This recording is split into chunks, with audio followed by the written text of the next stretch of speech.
Good morning, everyone. Today we are going to start a new chapter of 8th class, and this chapter is microorganism. Chapter number 2. The first session of this chapter, and this chapter is microorganism. I want to tell you first of all about the microorganism. What are microorganism actually? Microorganism जैसे नाम पता चल रहा है सूक्ष्म जीव,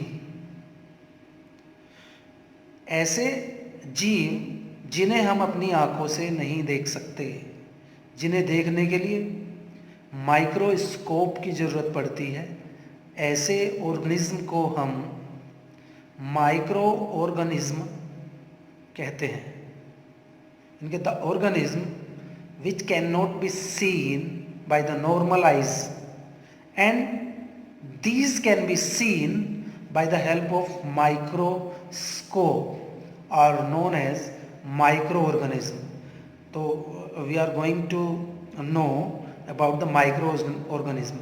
How many types of microorganism are there, we are going to study in this chapter.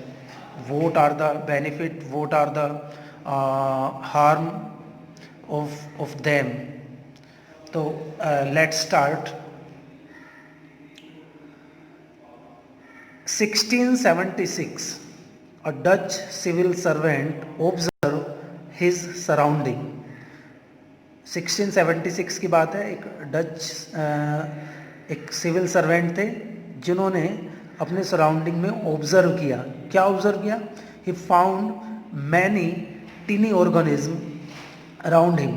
He found, उसने पाए, उसने देखे, उसने ऑब्जर्व किए मैनी, बहुत सारे टीनी ऑर्गेनिज्म, छोटे छोटे प्राणी अराउंड हिम, जो उसके चारों ओर हैं. With the help of his lenses, उसने एक बार वो क्या कर रहे थे, वो लेंस लगाए हुए थे, लेंस उसके हाथ में था, तो उन्होंने देखा उसके चारों तरफ जो है बहुत सारे छोटे छोटे ऑर्गेनिज्म वहाँ पर पाए जाते हैं. These organism were otherwise invisible with necked eyes. These organism यानी कि ये जो प्राणी थे वर अदरवाइज इनविजिबल, वो अदृश्य थे. विद नेक्ड आइज, अगर हम उन्हें विदाउट लेंस के देखते हैं तो वे प्राणी हमें नहीं चमकते. वो कब चमकते हैं? जब हम लेंस की हेल्प से अपने आसपास के एटमॉस्फेयर को चेक करते हैं, तो we will get the tiny organism around us. He had actually observe bacteria, fungi et cetera. वो वास्तव में क्या प्राणी थे? बैक्टीरिया होंगे, वो फंगी हो सकते हैं. जो उसने अपने चारों तरफ जो प्राणी देखे वो इस तरीके के हो सकते हैं. Robert Hooke and already prepared a crude microscope. Robert Hooke ने, जो पहले ही उसने अपनी एक माइक्रोस्कोप बनाई थी, क्रूड माइक्रोस्कोप इसे कहते हैं, उन्होंने भी छोटे छोटे प्राणियों को उससे पहले देख लिया था. These tiny organism not seen by naked eyes. ये छोटे छोटे प्राणी नेक्ड आइज से नहीं देखे जा सकते. वर द माइक्रो ऑर्गेनिज्म, क्योंकि ये बहुत ही छोटे प्राणी होते हैं, इन्हें हम नेक्ड आई से नहीं देख सकते. In this chapter we will study about all these micro organism. हम इस चैप्टर में माइक्रो ऑर्गेनिज्म के बारे में पढ़ने जा रहे हैं. तो अब देखेंगे कि माइक्रो ऑर्गेनिज्म क्या. अभी मैंने आपको सबसे पहले बताया कि क्या होते हैं माइक्रो ऑर्गेनिज्म. अब हम यहाँ पर रीडिंग करते हैं. Those organism which cannot be seen with the naked eyes, ऐसे प्राणी जिन्हें नहीं देखा जा सकता with the naked eyes, naked eyes से, and naked eyes meaning is that without any instrument, यानी कि हम किसी चश्मे की बगैर माइक्रोस्कोप की हेल्प से अगर हम देखते हैं तो ऐसे ऑर्गेनिज्म को हम नहीं देख सकते. And are visible under a microscope, अगर हम उन्हें माइक्रोस्कोप के अंदर देखते हैं, उसकी हेल्प से देखते हैं, तो वे देखे जा सकते हैं. Only are called micro organism. The organism which can not be seen with the naked eyes but can be seen with the help of microscope are called micro organism. और माइक्रोब्स, दूसरा जो नाम है इनका माइक्रोब्स, यानी कि अगर microbes use होता है तो it means micro organism. These organism were not visible with the naked eyes.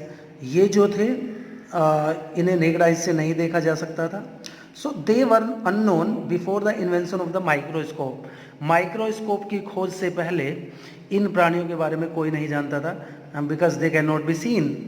with the naked eyes. So after the invention of the microscope, ये जो है अस्तित्व में आए, इनके बारे में लोगों को पता चला. The branch of science studying microorganism is called microbiology. यानी कि microbiology is the branch of the science.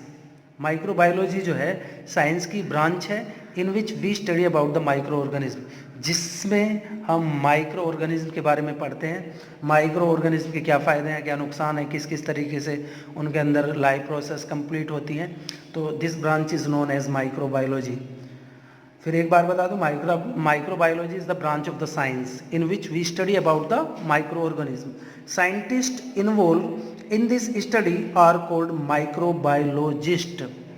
जो साइंटिस्ट, देखो साइंटिस्ट यानी कि वैज्ञानिक जो इन्वॉल्व होते हैं, यानी कि वो जो स्टडी करते हैं जो लोग, आर कॉल्ड माइक्रोबायोलॉजिस्ट, उन्हें माइक्रोबायोलॉजिस्ट कहते हैं. मैंने आज आपको इंट्रोडक्शन लेसन का बताया कि what are micro organism and what are microbiology. इसके अलावा हमने बताया कि किस किस तरीके से ये पॉसिबल हो पाया, माइक्रोबायोलॉजी या माइक्रो ऑर्गेनिज्म की किस किस तरीके से खोज हुई. तो ये हमने आज आपको बताया. आज आप इससे ही बड़े ध्यान से देखेंगे, जिससे कि आपकी चीज़ें, आने वाली चीज़ें बिल्कुल क्लियर होती चली जाए. तो आप जो इंट्रोडक्शन पार्ट है इसका आप इसे क्लियर करेंगे. और एक बात मैं यहाँ और बता दूँ, जो क्वेश्चंस हैं लेसन नंबर फर्स्ट के मैंने वेरी शॉर्ट तक आपको करा दिए थे. जो क्वेश्चन शॉर्ट क्वेश्चंस हैं और जो लॉन्ग क्वेश्चंस हैं, जब आप स्कूल में आएंगे वो क्वेश्चंस आपको जब करा दिए जाएंगे, क्योंकि बहुत सारा टाइम लगता है, टाइम कंज्यूमिंग है ये सब कुछ. तो आज हमने दूसरा लेसन स्टार्ट किया है. आप इसकी रीडिंग करेंगे, आप इसकी जो छोटी छोटी डेफिनेशन है वो लिखना स्टार्ट करेंगे. Thank you.